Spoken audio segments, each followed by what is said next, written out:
캐나다에 계신 재림 성도 여러분, 안녕하십니까?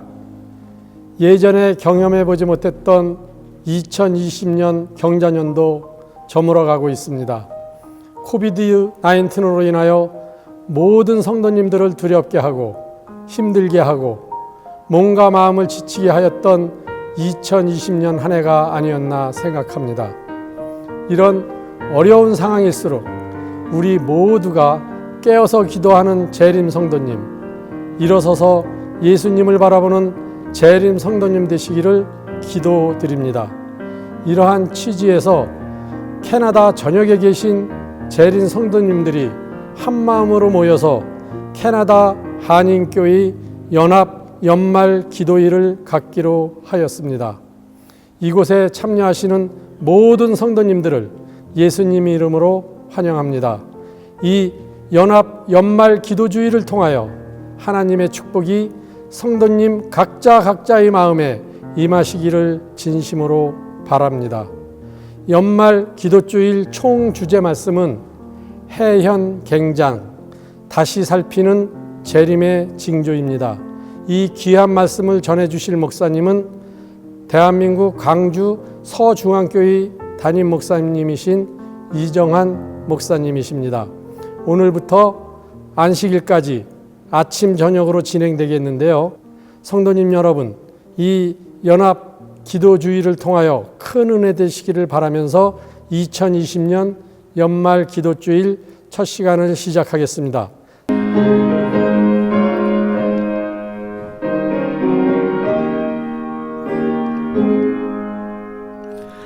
그날이 오면 왕을 배우리 전사 노래하는 곳 낙원 이르러 수정강변에 주와 영혼이 살리 영광 중에 왕을 배우리 영원토록 찬양하겠네. 나를 위하여 돌아가신 주 그날 왕을 뵙겠네. 영광의 성도 찬양 가득한 밤이 전혀 없는 곳 죽으셨다가 살아나신 주 길이 다스리시니 영광 중에 왕을 배우리 영원토록 찬양하겠네. 나를 위하여 돌아가신 주 그날 왕을 뵙겠네. 그날이 오면 왕을 배우리 그의 얼굴 대하리 그때 내 맘에 솟는 노래는 나를 구속하시니 영광 중에 왕을 배우리 영원토록 찬양하겠네. 나를 위하여 돌아가신 주 그날 왕을 뵙겠네.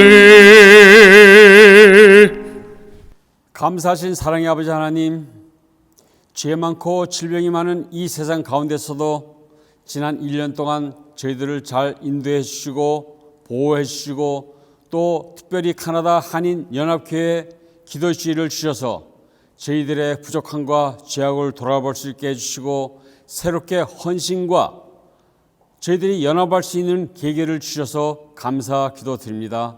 또 특별히 우리 광주 서중앙교회에 심호하시는 이정한 목사님을 통하여 이제 일주일 동안 주님의 말씀을 듣겠습니다. 말씀을 주시는 종에게 성령님의 역사하심이 충분히 역사하셔서 주님께서 하시고자 하시는 기별을 충분히 저에게 주셔서 저희들이 새롭게 될 수 있는 귀중한 시간이 될 수 있도록 저희 모두에게 축복을 주시옵소서. 이제 첫날 첫 시간입니다.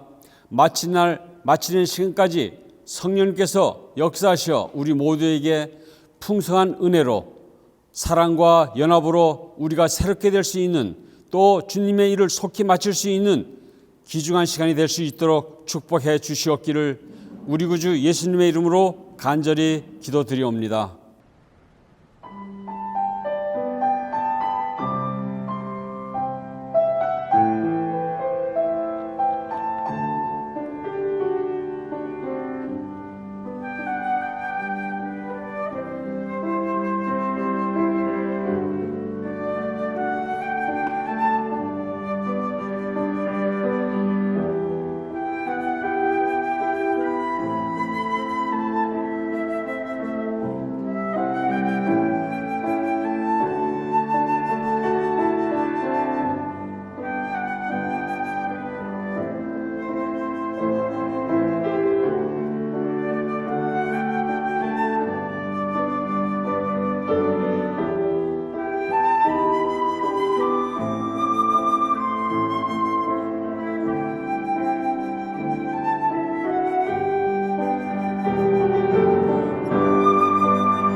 캐나다 성도 여러분, 안녕하십니까?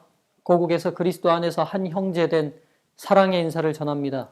저는 이번 주 캐나다 한인교회 연합 연말 기도주일 동안 말씀을 대언할 이정환입니다.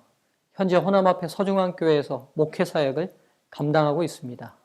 이 기간 충만하신 성령의 은혜가 이 말씀을 듣는 모든 성도들에게 임하길 기도하겠습니다. 기도주일 새벽 기도회의 말씀은 사울과 다윗 그리고 요나단이라는 총주제로 이스라엘 역사에 있어서 가장 중요한 세 인물 사울과 다윗 그리고 요나단의 만남의 장면을 통해 하나님께서 저희에게 주시고자 하는 교훈을 얻는 시간을 갖고자 합니다. 오늘은 첫 번째 시간으로 자신을 선택한 사울이라는 제목으로 사울 왕의 실패의 교훈으로 문을 열도록 하겠습니다. 먼저 하나님의 말씀 사무엘상 15장 22절과 23절의 말씀을 제가 봉독하겠습니다. 사무엘이 가로되 여호와께서 번제와 다른 제사를 그 목소리 순종하는 것을 좋아하심같이 좋아하시겠나이까? 순종이 제사보다 낫고 듣는 것이 수양의 기름보다 나으니 이는 거역하는 것은 사술의 죄와 같고 완고한 것은 사신 우상에게 절하는 죄와 같음이라. 왕이 여호와의 말씀을 버렸으므로 여호와께서도 왕을 버려 왕이 되지 못하게 하셨나이다. 사무엘상 16장에선 다윗이 이스라엘의 새로운 왕으로 선택됩니다. 새로운 시대로의 전환이 시작된 것입니다. 이렇게 선택된 왕 사울을 버리고 다시 다윗이 선택되어야만 한 이유가 무엇이었을까요? 사울의 실패는 현대를 사는 저희들에게 어떤 교훈을 제시하고 있을까요? 바로 그 앞장인 15장에서는 왜 사울이 아닌 다윗이 다시 선택되어야 하는지에 대한 성경적 설명을 담은 이야기가 전개됩니다. 오늘 저희는 이 말씀을 통해 사울의 실패를 통한 주님이 주시는 교훈을 찾고 그 교훈을 마음에 담길 소망해 봅니다. 이스라엘 왕으로 선택받은 사울은 길갈에서 하나님의 나라인 이스라엘의 왕으로 적합하지 않은 결정적 결격 사유를 드러냅니다. 바로 믿음과 순종의 부족이었습니다. 이스라엘의 진정한 왕이셨던 하나님께서는 본인의 주관 아래 이스라엘을 통치할 왕을 선택하셨습니다. 이스라엘의 왕은 이방의 왕들처럼 전제 군주가 되어 유아 독전하는 존재가 아니었습니다.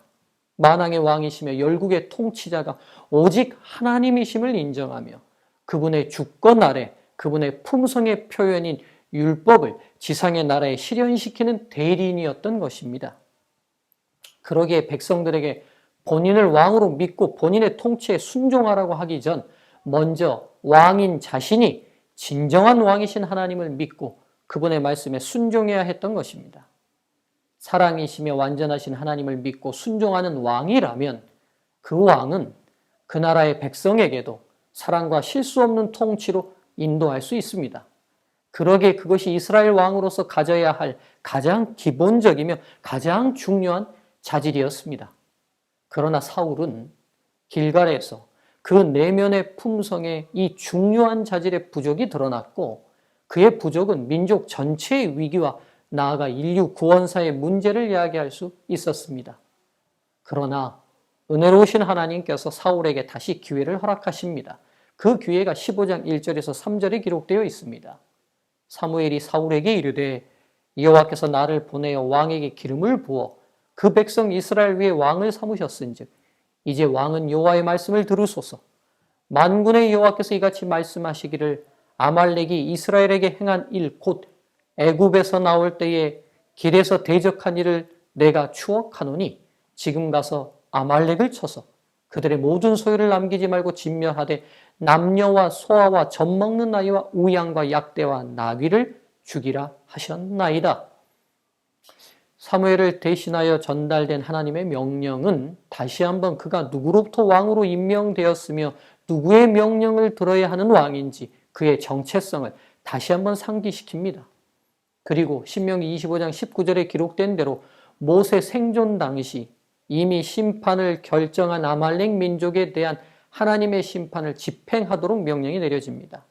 아말렉 족속은 단순히 악한 백성이 아니라 이스라엘의 애굽을 탈출할 때부터 이스라엘 민족에 대한 반감을 가지고 그들을 괴롭힐 뿐만 아니라 이스라엘 민족 전체와 하나님을 향한 예배까지도 말살하려고 계속적인 시도를 했던 민족이었습니다.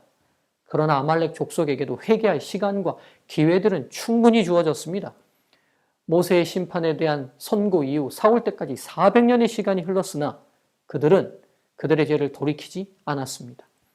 이런 이들에게 하나님의 심판의 집행이 사울의 손을 통해 진행되어야 했습니다. 이 전쟁은 여느 전쟁과는 성격이 다른 전쟁이었습니다. 자신들의 용맹과 힘을 과시하는 전쟁이 아니라 하나님의 정의에 대한 엄숙한 선고가 이루어지는 전쟁이었습니다. 오직 온 우주의 주인이 하나님이시며 온 세상의 왕이 하나님이시라는 것을 이방의 백성들에게 분명히 선포하는 전쟁이었습니다. 그러기에 심판의 도구로 쓰임받은 사울은 하나님을 왕으로 인정하는 전적인 믿음과 순종을 분명히 드러내야 했습니다.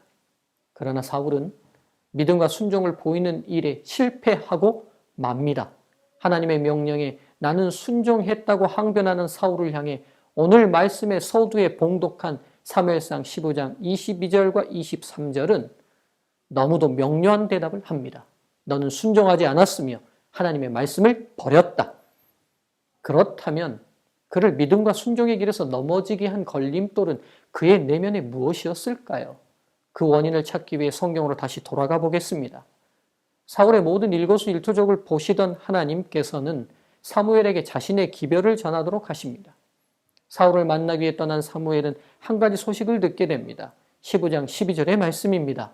사무엘이 사울을 만나려고 아침에 일찍 일어났더니 혹이 사무엘에게 고하여 가로되 사울이 갈멜에 이르러 자기를 위하여 기념비를 세우고 돌이켜 행하여 길갈로 내려갔다 하는지라. 사울은 이 아말렉에 대한 심판 전쟁을 마치고 자기를 위해 기념비를 세웁니다. 그렇습니다. 이 전쟁은 사람의 용맹과 위용을 과시하는 전쟁이 아니었습니다. 온 세상의 진정한 왕이 하나님이심을 드러내야 하는 전쟁이었습니다. 그러나 사울은 자신이 지도한 이 전쟁의 승리는 자신의 승리였다고 착각한 것입니다. 그래서 자신이 축하받고 높임받는 것을 당연하게 생각했습니다. 또한 아말렉의 왕 아각을 살려둡니다. 아각을 굳이 전쟁 중에 살려둔 이유가 무엇이었을까요? 고대 전쟁에서는 상대편 왕을 죽이지 않고 생포하여 그로부터 항복을 받음으로 자신의 신하들과 군사들에게 자신의 위대함을 과시하고자 했었습니다. 사울 또한 여느 이방의 왕들이 그렇게 하는 것처럼 자신의 위대함을 보이고 싶었던 것입니다. 모든 것이 감추어져 있었지만 사울의 내면에는 자신을 높이고 싶은 각본대로 전쟁을 진행했던 것입니다. 여기서 그가 넘어진 첫 번째 원인을 찾을 수 있습니다. 바로 자신을 높이고 싶은 교만이 문제였습니다. 열국 앞에 하나님이 진정한 왕이시다는 사실을 가장 먼저 인정해야 할 사울이었지만 적국과 백성들 앞에 자신이 왕이라는 사실을 먼저 인정받고 싶었던 것입니다. 멸망받은 아말렉 민족은 공개적으로 하나님을 왕으로 인정하지 않고 그의 백성과 예배를 무너뜨리려 했습니다. 그러나 사울의 외적인 모습에 감추어진 내면에도 이런 마음이 자리를 잡고 있었던 것입니다. 아말렉은 공개적으로 하나님을 무시하는 백성이었다면 사울은 내면적으로 하나님을 무시하는 백성이었던 것입니다. 사울의 내면은 오늘 현재 신앙인으로서 살아가는 저와 여러분 모두에게 우리의 마음을 살피게 하는 명료한 거울이 아닐 수 없습니다. 오늘 저희들이 드리는 예배와 신앙 활동이 저희를 진정한 신앙인처럼 남들에게 보이도록 할지 모르겠습니다. 그러나 그 안에 들어있는 내면은 어떠한 상태입니까? 하나님을 진정한 삶의 주인과 왕으로 인정하고 계십니까? 아니면 내 뜻과 의지와 욕구가 제 삶의 주인과 왕의 자리에 놓여 있습니까? 사울이 끝내 넘어진 장애물이 교만이었다는 사실을 다시 주목해 볼 필요가 있습니다. 우리의 매일의 의지와 욕구가 하나님의 자리를 대신하고 있지는 않습니까? 사울이 이 전쟁을 승리로 이끈 후 그를 높이고 싶은 마음이 들었을 때 그는 다시 기억해야 했습니다. 다시 주목해야 했습니다. 높임 받으실 분은 마땅히 왕의 자리에 앉으실 분은 하나님 그분이시라는 사실을 말입니다. 저희는 사울이 처음부터 교만하여 하나님을 불신하는 사람이 아니었다는 사실을 알고 있습니다. 그가 첫 부름을 받았을 때 그는 겸손히 하나님을 의지했던 사람이었습니다. 그러나 하나님을 통해 얻게 되는 승리와 성공은 그에게 자신감을 주었고 백성들의 잘못된 칭찬과 찬양은 마침내 하나님의 자리에 자신을 두는 교만으로 굳어지게 됩니다. 성도 여러분, 이 사실에 늘 주의하시길 간절히 바랍니다.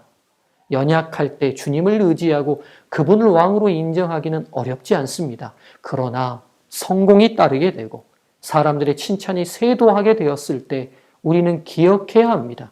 지금이 가장 위험한 때라는 사실을. 우리의 시선이 우리 자신도 모른 채 내 자신에게 향하며 맹목적인 자신감에 점령당하게 될 때 저희는 사울과 같은 실패를 당하게 될지 모릅니다. 예수님께서는 사람을 떠나 개인적으로 하나님과 매일 반복적으로 시간을 보내셨습니다. 저희에게도 그런 시간이 절실히 필요합니다. 우리 자신의 내면을 살피며 다시 한번 우리 자신의 자만심과 사람의 칭찬을 잠재우고 우리의 진정한 왕이 하나님이심을 인정하고 매일을 시작해야 합니다. 오늘 이 시간에도 사울이 넘어진 그 걸림돌이 언제나 저와 여러분 마음에 존재하고 있습니다.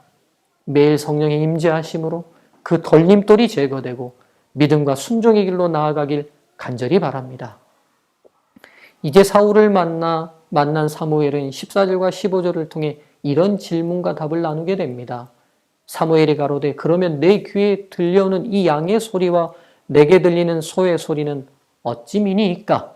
사울이 가로되 그것은 무리가 아멜렉 사람에게 끌어온 것인데 백성이 당신의 하나님 여호와께 제사하려 하여 양과 소의 가장 좋은 것을 남김이요 그 외의 것은 우리가 진멸하였나이다. 모든 것을 진멸하라는 명령을 어기고 사울은 기름지고 좋은 양과 소를 남기게 됩니다. 그리고 그렇게 남긴 동물은 하나님의 제사에 제물로 사용하겠다는 자신의 선한 의도를 제시합니다. 분명히 선한 의도처럼 들리는 답변이 아닐 수 없습니다. 그러나 그의 의도가 선하지 않았다는 사실을 알게 됩니다. 이 전쟁이 시작되었을 때 하나님의 말씀은 모든 것을 죽이라고 말씀하십니다. 전리품에 어떤 것도 남기도록 하시지 않습니다. 그런데 19절에는 이스라엘 백성들은 탈취하게만 급하였다고 기록하고 있습니다. 즉 사울은 이 전쟁이 시작 때부터 좋은 짐승을 남기려고 의도하고 전쟁 중에 신경 써서 그것들을 남겼다는 사실을 알게 됩니다. 그렇게 사울과 백성들이 좋은 짐승을 남기려고 애쓴 이유가 무엇일까요? 이스라엘은 매번 하나님과의 관계를 제사로 연결하며 살았습니다. 그 제사의 제물은 예수 그리스도를 상징하였기에 흠없는 가장 좋은 예물이 사용되어야 했습니다. 즉, 이 전쟁에서 아무 전리품을 가져가지 못했는데 좋은 동물이라도 남겨가면 자신들의 가축을 대신하여 제물로 드릴 수 있었던 것입니다. 공개적으로 다른 것은 욕심 부릴 수 없지만 하나님께 제사 드린다는 명목으로 동물들을 남기는 것은 명분 좋게 자신들의 재산을 아낄 수 있었던 방법이었습니다. 겉으로는 잘 드러나지 않았지만 그들의 내면의 욕심과 이기심이 작용한 결정이었던 것입니다.